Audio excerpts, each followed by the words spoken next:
identify where your customers are really at, really understand who that customer is. So you know where your customer base is at, what their behavior is like, what their buying patterns look like, seasonalities, price levels, everything like that. So you can do accurate projections. I've been at places where it was like, just throw everything against the wall, whatever sticks, we're going to grab what we can. And that's it. And so when you take that approach, it's very difficult to come up with a cohesive message. It's very difficult to kind of really focus and grow because you're just trying to appeal to shiny objects all over the place. Welcome to Revenue Insights. Every week, we'll be joined by revenue leaders from some of the most successful and highest growing companies. Together, we explore how they built their revenue teams, the journeys that they've been on, and the lessons they have learned along the way. Revenue Insights is brought to you by Ebster.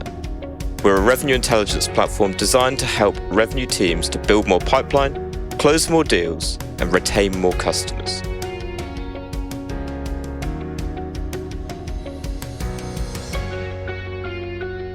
Hello there, and welcome to Revenue Insights. Today, my guest is Steve Hartert. He's the Chief Marketing Officer of Jotform and has led best-in-class brands to growing market share across tech, B2B and B2C for over the last 30 years. Steve, lovely to chat to you today. Oh, thank you very much. Nice to see you. Nice to be here. Awesome. Well, to anyone that's not heard of you before, perhaps listened to you on some of the other podcasts out there, can you tell us a little bit more about your story, a little more about your journey with Jotform and how you got to where you are today? Yeah, sure. No, I've been in the marketing business for, almost 40 years now. I've seen an awful lot of changes. Just from a technology point of view, as well as just a consumer point of view and a product point of view. Have worked for very small startups to the point I was like employee number 3 at startups, to also working for large corporations where we have, 25,000 employees. Have run marketing departments where I was the marketing department, and I've also had 93 people working under me in a marketing department. So, I've run the gamut as far as products go, from a mix of B2B to a mix of B2C. I've worked on, I always like to say, both sides of the Pacific. I'm based here in California in the United States right now, but I've also worked in Australia for a number of years. So you kind of see just different aspects of how things work. And it's been a really fun journey. I look back, sometimes I've talked to a lot of my friends that I've known for, going back to grade school, high school, college, and we kind of just talk in general about what we have seen over our careers. And there's some really interesting stories and some interesting things that you don't realize what you're going through at the moment. But when you look back at it, it's like, wow, this was pretty incredible at the moment. And I'm glad we were there to see it and witness it. It's the classic, you never really appreciate it until you look back on it kind of moment, right? And I'm really keen to dig into some of those stories and experiences across your career. So I know that you've been spending, is it the last 7-8 years at Jotform, really building things out there. It'd be great to get a bit of context around that journey and kind of where it was when you started to where you guys are today. Sure. I mean, yeah, when I started at Jotform, I've been here just slightly under 7 years now. And when I came here, they had never really had a formal marketing process. And part of the reason they wanted to bring me on board was to actually kind of put together a full marketing strategy to execute against and really to grow the company. The company has been bootstrapped since day one. We've never taken $1 of venture capital money or any kind of investment. So it's just whatever we can make in sales is what we work with. So we're kind of unique in that situation because you don't have the pressure of a venture capitalist investor coming at you saying, grow, grow, grow, grow, grow. We can grow at the pace we decide we want to grow at, which is kind of unique and actually kind of quite refreshing from a marketing point of view. But anyway, back to the original question. I mean, when I came on board here, the goal was to put together a full-blown marketing strategy, and that's what I did. We put it in place, and we started seeing results within 2 months. We started seeing the growth curve start to pick up, and as a result of that, you start bringing more people to the platform. You start bringing more attention to the platform and things like that. And our growth just really has not slowed down since. Now, by no means am I taking credit for all the growth because we have a tremendous amount of product engineers and computer engineers, programmers. The whole gamut of the team puts together a solid really compelling product that has resonated quite well with the world. And they really get all the props. They make the marketing job very easy when you have a product as solid as what we've got. And so, since that time, we have grown. I think when I came on board, I think we were around, I want to say about 3.5 million, maybe 4 million users. And now we're rapidly approaching 20 million. And it just keeps growing and growing and growing. We just don't see an end to our growth curve. It just, when we try to do projections, we just blow through them. And it's very unique, very fun to be in. And you talk about being in the moment. This is one of those moments where I stop and do appreciate it, because the journey of my career, I've seen all different sides of this equation, and to be on this side of it now is quite fun and quite rewarding at the same time. It's in my head when you kind of describe it, it's very much kind of that hockey stick graph, right? And very much so. In terms of improvement, and really keen to dig into that. I guess what I would refer to as like that almost, well, I was going to say predictable nature, but evidently it's even going beyond your kind of wildest expectations in terms of the growth. So you touched on a bit around the actual product itself and giving a lot of testament there.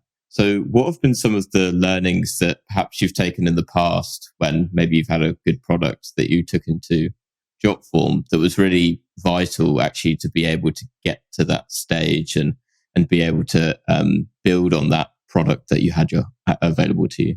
Yeah, I think one of the big lessons that I brought in and I was truly focused on when we came here is identify where your customers are really at. Really understand who that customer is, so you know where your customer base is at, what their behavior is like, what their buying patterns look like, seasonalities, price levels, everything like that. So you can do accurate projections.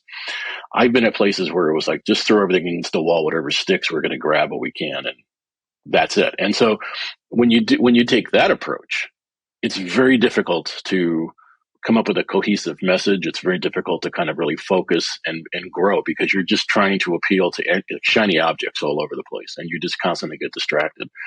By focusing on 2, 3, maybe 4 customer niches, right? You say, okay, these are the industries that we are going to target, because this is who is using us now and using us.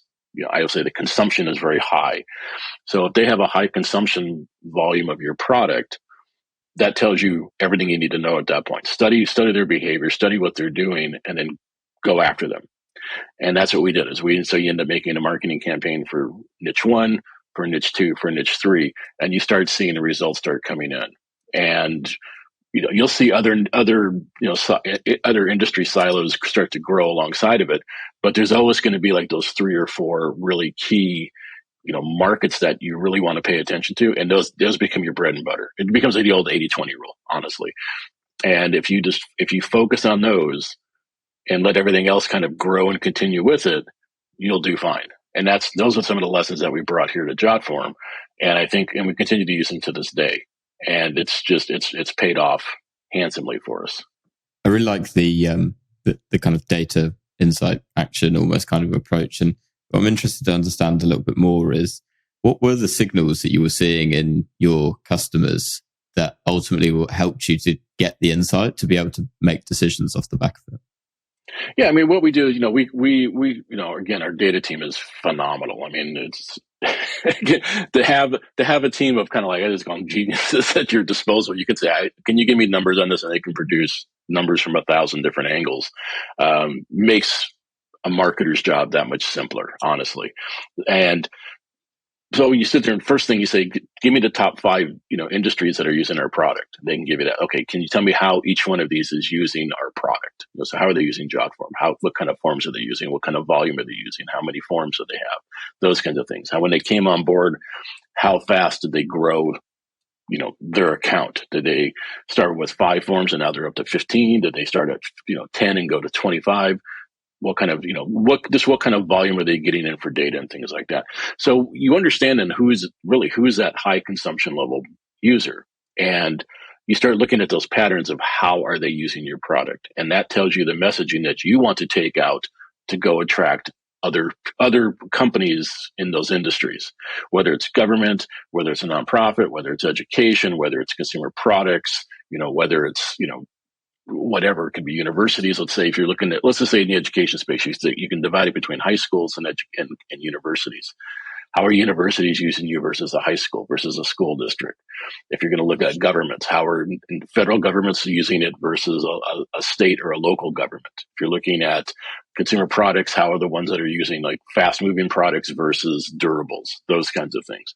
And so when you start breaking it down, now you can understand where their media consumption is at, right? Whether if you're going to target emails or if you're going to target, whatever that's going to be, it tells you what kind of messaging you want to work with, and what the cadence, what you need to work with. And then you can start looking at that. When you push out your campaigns, you start developing the ROI pretty quick, because you say, this is only like let's say we're targeting the education world. Okay. You can look and see how many new education customers did we pick up this month? Okay. How many other people came up in the halo effect underneath on the back end of that? Great. Now you can calculate your ROI pretty straightforward, because now you also understand what that length of stay somebody's going to have for you, right? What's that average volume age of a customer going to be? If it's 1 year, 3 years, 5 years, 10 years, you can then calculate and say, well, it cost us $1 to get that customer, but they're going to generate $25 for us on the other side. Those are the things that you need to look at from a marketing perspective, so you know exactly where to spend those dollars effectively. I love that. And what would be great to get a bit more kind of context around is, once you've got that data, and you mentioned about bringing that into the messaging that you're using, how far do you go in terms of bringing that consistency across your go-to-market function? So from marketing through to sales, once they become a lead, an opportunity, and even right the way through into customer success then on the other side. Yeah, what you do is, for us, the messaging kind of just, percolates through everything. So obviously it becomes if you're doing emails, it sits on your website, it sits on any kind of collateral that your sales team is going to be sending out. It becomes that key piece of everything. It doesn't exist just over here in an email campaign. It's got to exist across all of your different platforms, all of your messaging platform. Again, whether it's a website, whether it's going to be in, sales collateral, whether it's PDFs or it's videos on YouTube or whatever it would be, those messages have to be consistent. So otherwise you just confuse the hell out of your customer base because they don't know what you stand for. And so, for example, then once you get to your customer success team, they also understand these are some of the most commonly asked questions you're going to get from the education world, right? It could be privacy, it could be security, it could be, cost, ease of use, those kinds of things. And so you can kind of develop, say, an FAQ for that customer success team. When those questions are coming in, they have answers that are accurate, for one thing, and two, are easy for them to find, and then also easy for the customer to understand, right? Whether it's, we have HIPAA compliance, we have SOC 2 compliance, we offer, encryption. What do they need to have, and what words do they need to hear it in? That education customer base, what do they need to hear it in? What is important to them, and then you give them that information in the language in which they speak. I want to take us down the route of, you touched on it earlier about having a great product and that really being the foundation for success. Knowing what you know now after 7 years at Jotform, what would you say are the 3 kind of key lessons that you've learned along that journey from actually managing a hypergrowth team? What are the 3 kind of essential foundations that go into that? I think part of it is never rest on your laurels. Don't get too comfortable with success, because the competition is always going to be nipping at your heels, or the competitor might be slightly ahead of you or far ahead of you. It's don't get complacent. A lot of companies get to a point and go, we made it, we hit a goal, we can take it easy. No, that's the time you got to keep your foot on the gas and keep going forward. That's the key thing. The other one is, keep innovating. Your product can always evolve, can always get better. So you need to listen to your customers, find out what they want, how they use your product. So we have a team that just does that. They talk to our customer base and ask, what do you like? What do you don't like? And, walk them through how they're using it. So we understand how customers are actually consuming the product, which is a big help for us, because it helps us not only design new features, and new functionality in the product, but it also helps us design better interfaces for those products. And that's, again, one of the key things for it. And the other part is just making sure that your product is there when people need it. You don't want to have a lot of barriers in front of yourself when things happen. If people want to buy your product, you don't want to, you got to make a phone call. We got to get a bunch of emails. We got to get a bunch of information from you. If you start making it difficult, people are just going to go somewhere else. Right? And so that's another part of it. The other one is also keep an eye on your competition. What are they doing? Are they mimicking you? Are they doing something better than you? What can we learn from them? What, whether it's good or bad, like don't make that mistake. You can see where they did and they tripped on something. And I'll give you an example. It's been about 4 or 5 years now since this happened. But one of the things I did when I came on board is I was analyzing just how we fit into the pricing structure against all of our different competitors. And our prices, us and about 5 other competitors, the prices kind of varied. What I think is interesting, after about 2 years into that study, so this is about 5 years ago now, all their prices started to come closer and closer. Now they're almost pretty much matching what Jotform does. Which you're very flattered that they think we got it right, or it's like, wow, these guys are just copying us left and right. So I mean, there's a little bit of both of that, but that tells you that your competitors are also watching you, and so there's this, I like to say mutual respect going on there, but you're always trying to improve. And you're always trying to, one up somebody a little bit, and that's the key to it. So by doing that, you make a solid product. And I think where this all borne out for Jotform in particular was when COVID hit. COVID, obviously radically changed the world. And when people suddenly became, the face-to-face interaction of fill out this form, do this, changed overnight. Businesses around the world were thrown into, they were just thrown into a loop. They were, well, what do we do? How do we, how do I save my business? I mean, I need to collect data. We're used to doing it. We had, they went on the online and said, I need an online registration form. I need an online permission slip form. I need a form that can do this. Well, Jotform had the product because our product had been built, continues to be built, had the features they wanted, and was easy to use.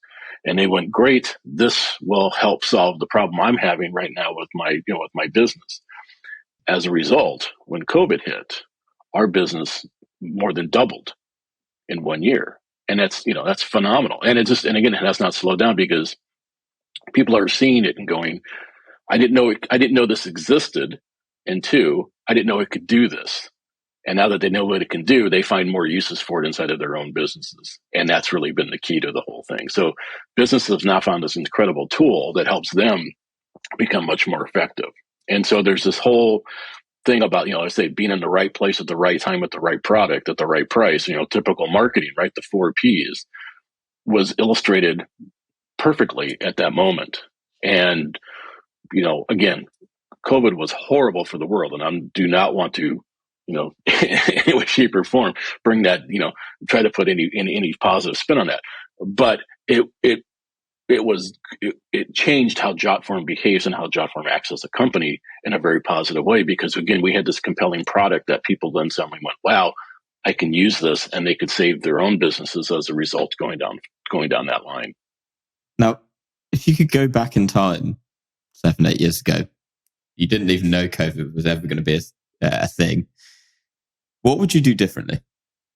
Honestly, I don't think there's anything we would do much different. I mean, there's things you go, yeah, I wish we had done this faster, but I think that's part of the journey. Is you have to learn and understand. You have to, sometimes you have to stumble. You have to fail to succeed. And I'm not saying we failed, but you look at things and go, if we had done this faster or earlier in the process, would it have improved it?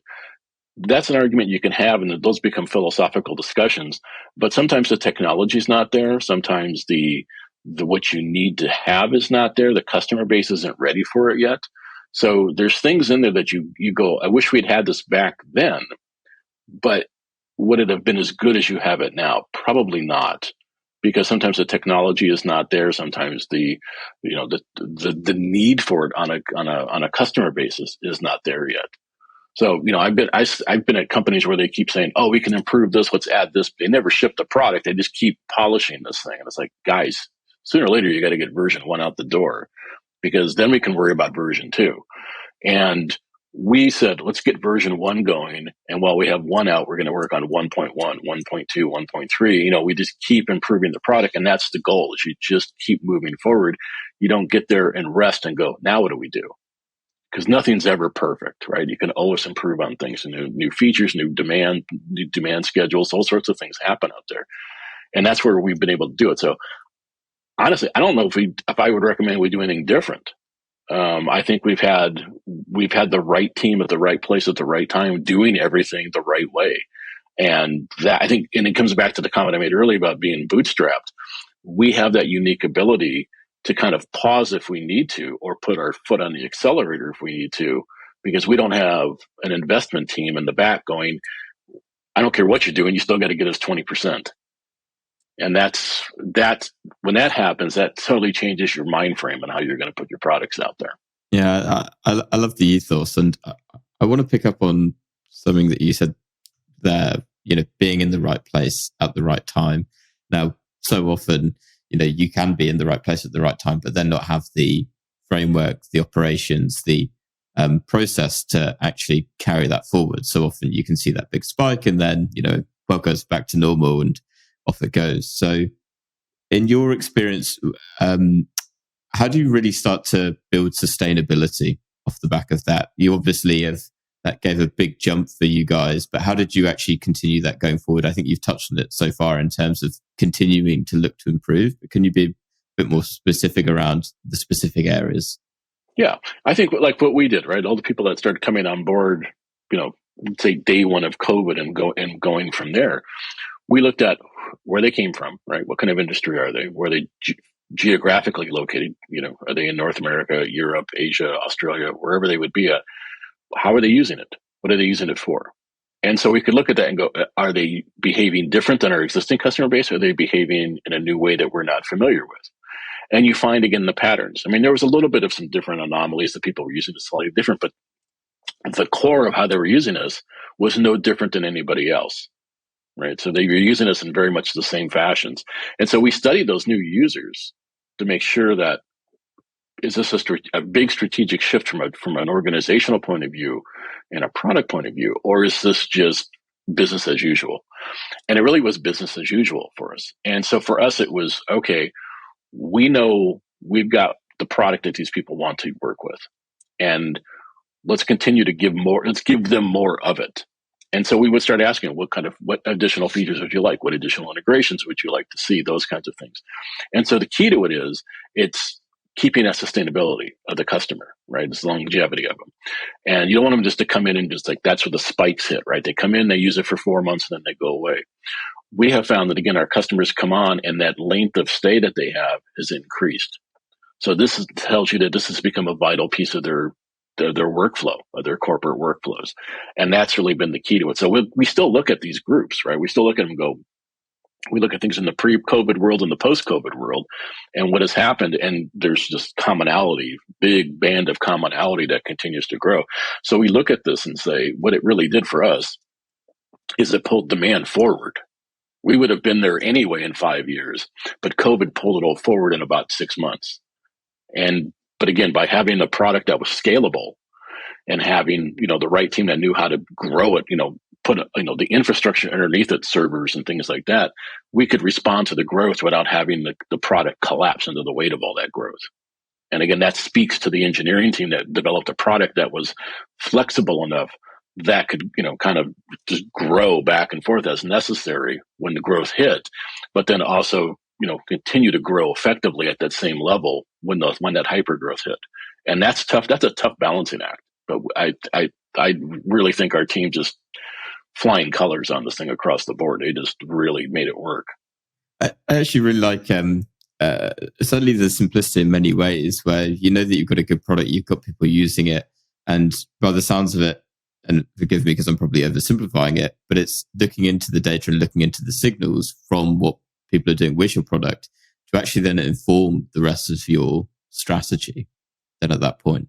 So how do you actually from your perspective start to align your marketing team together with sales on the other side? We've touched on a lot of the data that you use, but in your experience, how are you bringing those teams together? Yeah, I mean, there's two different flavors of Jotform, for example. We have what we call our Jotform Classic, which is like a single user product, right? So you might be a mom and pop bakery, you might be, let's say you're a small business, something like that. You might be an accounting firm. You just want to use it to collect new registrations, people are interested in maybe using you for tax season or something. But then we also have our enterprise product, which is for multi-users. So you might have a large corporation and the marketing department needs forms. The operations department needs forms, accounting needs forms, things like that, right? So you could have that under one umbrella rather than having 50 individual people using the product. You could have one person managing it all, and then the people kind of underneath it. So the people on our enterprise product are the ones that actually, we have a sales division covering, helping those out, because it's a much more complicated sales process. Our Jotform standard, Jotform classic, is really self-serve, right? They come in, they can sign up. It's a freemium product, right? So they can come in, and as the consumption grows, they move up through our paid tiers. On the enterprise side of things, it's a much more involved process. We have people that ask us to fill out security questionnaires. They wanted to really kind of vet the product from a safety issue, right? They want to make sure the data is not going to leak, that it meets all their security requirements, whether it's SOC 2, HIPAA, those kinds of things. And then they also want to make sure, does it fill in with their workflow? Because you don't want to bring something in that's just going to, just destroy what you've kind of built up over there. So it's a much more deliberate kind of a process. So from a marketing point of view on the enterprise side, I use our sales team as I call it live fire marketing research, because they can come in and say, customers are asking for this, customers are mentioning that. And that tells you what kinds of materials you want to provide, whether it's, again, a white paper, whether it's a case study, whether it's, a one sheet, web pages, those kinds of things. So you can have the ability then to arm your sales team with the information that customers are asking for, right? They say, well, tell us about your encryption levels. Tell us about your security requirements. What kind of server environment is this stuff hosted in? Those kinds of things. That becomes usually one of the first questions we're asked. Well, now we've got volumes of information we can provide people. And it's detailed technical. It doesn't just gloss over. It takes a deep dive from a technical point of view, because they're asking very technical questions. So that allows that customer then to take the dive down as deep as they need to go to get their question answered. And that's a big thing. So there's a lot more back and forth that has to happen in these things. Sometimes we have to do demo presentations, because again, you're appealing to a much different mindset of a customer. And it's much more deliberate. So the process, you want to say in one respect, slows down, because they contact us, we in turn contact back to them, and then the sales process begins. And sometimes you get, a little bit into it, and they say, this isn't really what we're looking for. We're happy with our standard plan. We're good with that. Fine. We're happy with that. As long as you're still in the Jotform umbrella, the Jotform family of products, great. When you need us, we're here to move up to the enterprise level. And then sometimes they come back 6 months later, they say, yep, we're ready to go, and we're off to the races with them. Others just come in and they look at it and go, this is exactly what we need. How do we sign up? Let's get going. We sign them in a contract. They sign on. We get them all set up. We get their server set up, and they're off and going. And then we have dedicated support teams for them that they have questions or need assistance or anything like that. They're there to help. So there's a pre-sale and a post-sale that happens. And that post-sale sometimes is far more important than the pre-sale, because there's that ongoing relationship you're building, and they want to have that, confidence that your product's going to work for them. And if they're having issues with it, they want to have the confidence that you can help them out. And that's become a big thing. And again, those same bits of information are available to the post-sales support team, right? Tell us, my encryption's not working. Oh, you don't have, this is what you need to work with. Or it has to work this way. You can't, you've got to go to the right. It can't go to the left, kind of a simplicity on those things. So there's that kind of stuff that happens. But by talking to your sales team, you understand what the customer needs and wants are. You hear the words that they're using, the phraseology that they're using, and then you can take that back and put that into your marketing message. And that becomes a key piece, because now you're speaking their language, and that's what they want to hear. They want, if they're speaking to you from a pure security point of view, you don't really start talking to them about, oh, it can do this and it can do this. You want to start talking security, because that's what they want to know about. And if they feel comfortable with that, then they'll ask you additional questions, but we have those answers also for them at the same time. That process you mentioned there of being able to weave that what the customer is saying back into your messaging, is that a kind of in-person process, i.e. you're literally hearing that feedback come via your teams, or is that an automated process in terms of the systems that you have where, for example, you're able to see that information in your CRM or your marketing platform or whatever? A little bit of both. We see it in our CRM, because they'll ask us questions like when they fill out, basically a customer contact form. Everybody else in the world would call it a lead form. We'll ask, do you have any questions? And they will, I'm looking for something that can do this, or I'm curious about your security levels. So we can see it that way. And not everybody fills that out, but we do get probably half the people will fill that out, so we can get you get a good foundation of when we start first talking to them, we know how to start the conversation. Those that don't have it, then we can come back, and then our sales team then will kind of report back and say, this is what they're looking for. They're looking for these kinds of bits of information and things like that. So a little bit of live conversation, a little bit of just hard research comes in on that front there. But again, you have to kind of constantly do it, because then what it tells us is what is a customer that's, say, in Europe versus a customer that's in Australia, are their needs any different, and on what level, right? And so for like a lot of them, they say one of the first things they need is data residency. That's a security issue. They want to make sure that their data is stored in Australia or the UK or someplace in the EU or Canada, North America, wherever it would be. They want to have that security, and so they ask us that question sometimes first. And when we say, "Yep, we can do that," then it opens up a whole bunch of other questions, and they'll say, "Okay, tell us about what kind of protections you have. What are you using? Those kinds of things," and then we can start answering more and more of those questions. And so you take that very high level, and then you take a dive down into it. Then, and the high level is basically, where's my data stored at? And then from there, we're off to the races. I love that. Penultimate question. I'm more of a curious one. What is a challenge that you're really passionate about right now that you're actually still trying to overcome? Honestly, it's managing the growth. We're still in such a hyper growth area. It's trying to stay ahead of the curve a little bit. That's the challenge, is having enough people on board to do the job, do everything you need to do to manage it all. Try to keep your sanity along the way if you can, and don't lose your sense of humor. That's another big thing. I think that's a lot of people forget about. But those have been the challenges: is how do we continue to manage this growth? Because if you don't manage it correctly, you'll just get swallowed up by it. It's like, you can't. It's like the ocean. You don't turn your back on it. And so for us, it's continue to manage that growth and know where the turns are in the process. If something could happen, right? So if this happens, how are we going to react to it? Those kind of things. So you try to plan for all the different contingencies that can happen. But it's not like, oh my God, we're losing business. How do we recover it? It's more, we keep getting more and more and more business. What are we going to do when it gets to a certain point? How many more servers do we need? How many more people do we need? How many more engineers do we need to help program and maintain bug squashing? How many more people do we need from a customer support side of the equation? Those kinds of things. So, if X amount of customers come in, it means we need, a Y number of people to handle that kind of influx. And so for us, it's been that dance as we keep climbing up that ladder. Does operations play quite a key role in how you're doing that? Or does it expand beyond?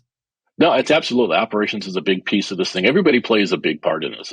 It's not isolated to just one department, because what happens in one place impacts another, right? So if we keep getting growth, it impacts, engineering, because they need to make sure we have all the types of pieces in place over there. From an operational point of view, do we have enough people to work with the billing information, right? Do we have enough people to hand for staffing, for hiring people, from customer support side of it? So there's two sides of it all. Again, and none of these exist on their own. I'll say they're like gears. They all have to turn together to make this whole machine work. And again, hats off to the team. That team makes it work. It's awesome. I mean, every year we get together, we call it Jotformers Week. We all kind of get together because we're all basically dispersed around the globe, but we'll all get together for 1 week.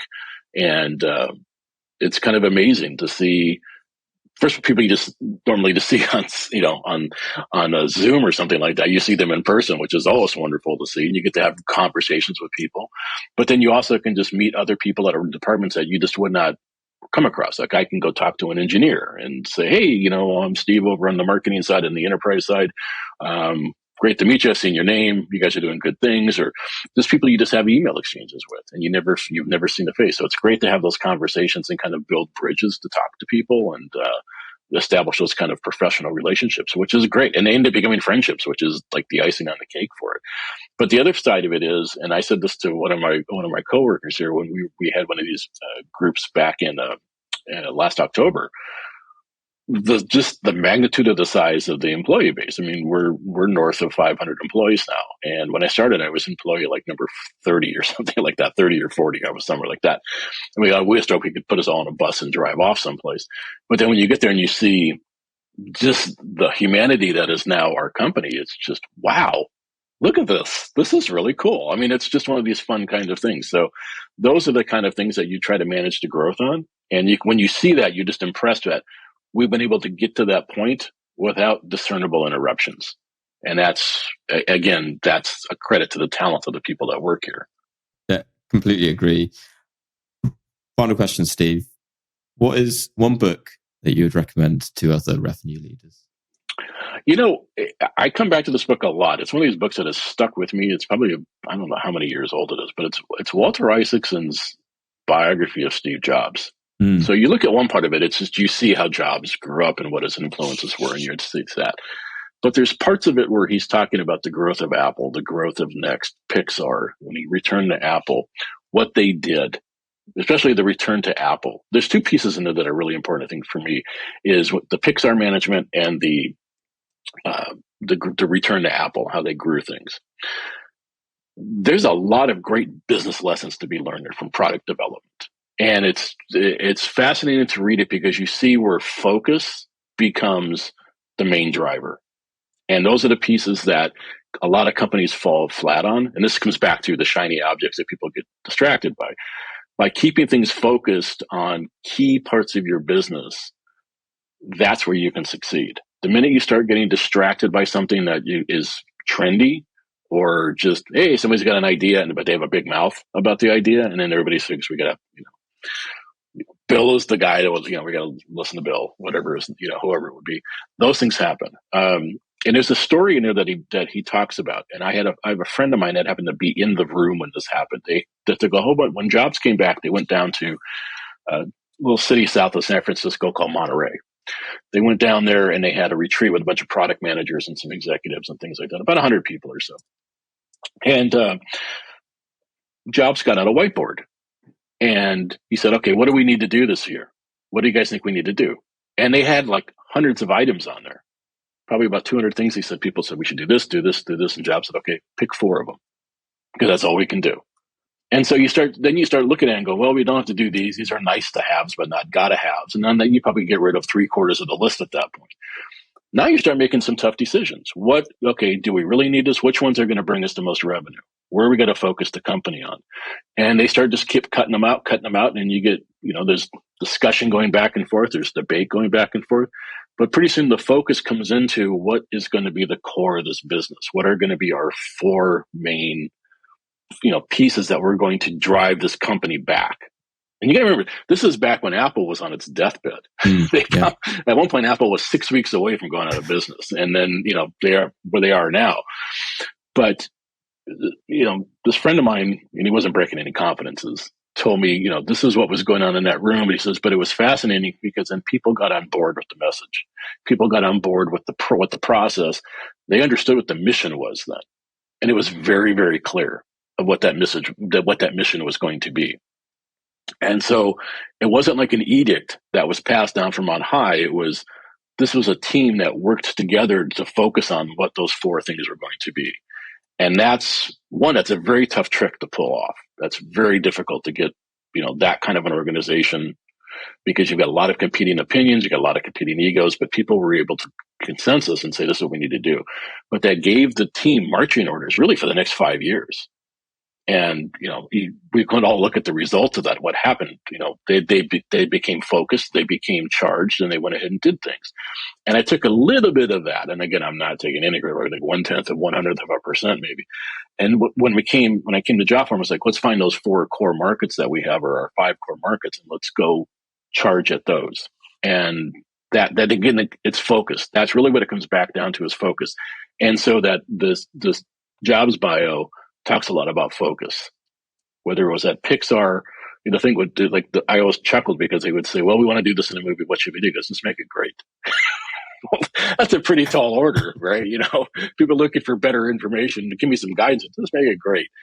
But that also opens up your imagination of what you can do then, because now you, as a creative type, you think about different environments of how to do things, right? And so that's kind of where those pieces, I think those are big lessons to learn that a lot of companies just don't have it, because they're looking, how do we get, I don't have to make the customers happy. I got to make my investors happy. I got to make my shareholders happy. That's who they think their customer is. But trust me, if you can make your customers that are buying your product happy, the VCs and everybody else will be happy. They'll be happier, actually, because they'll see more money coming in. That is a wonderful way to wrap up this conversation. Steve, it's been great to have you on. I would like to know if are you active on socials? Are you on LinkedIn? If you are, where can our audience find you? Best place to find me is on LinkedIn. I mean, I'm on other socials, but I just don't have the time to play around another social. But I'm on LinkedIn. By all means, people can send me friend requests or LinkedIn requests. I don't know what we call them on LinkedIn anymore. Be more than happy to answer questions people have or anything like that. Love the interaction with people. I love seeing what other people are doing. I read a ton of content on LinkedIn at night. It's kind of what helps me unwind at the end of the day during my commute and whatnot, because there's a lot of really good things that people are doing out there, and it's an awesome working learning opportunity from all that. Fantastic. We'll put a link down to your LinkedIn down in the show notes so everyone can find you. Steve, thank you so much. It's been an absolute pleasure chatting to you today, and to everyone that's listened to this episode, thanks so much. We'll see you next week. Okay. Thank you very much. Thanks for listening to Revenue Insights. If you want to learn more, subscribe to our newsletter and we'll deliver every episode straight to your inbox. If you have any questions, feel free to connect with us on LinkedIn. Our links will be in the episode notes. See you next week.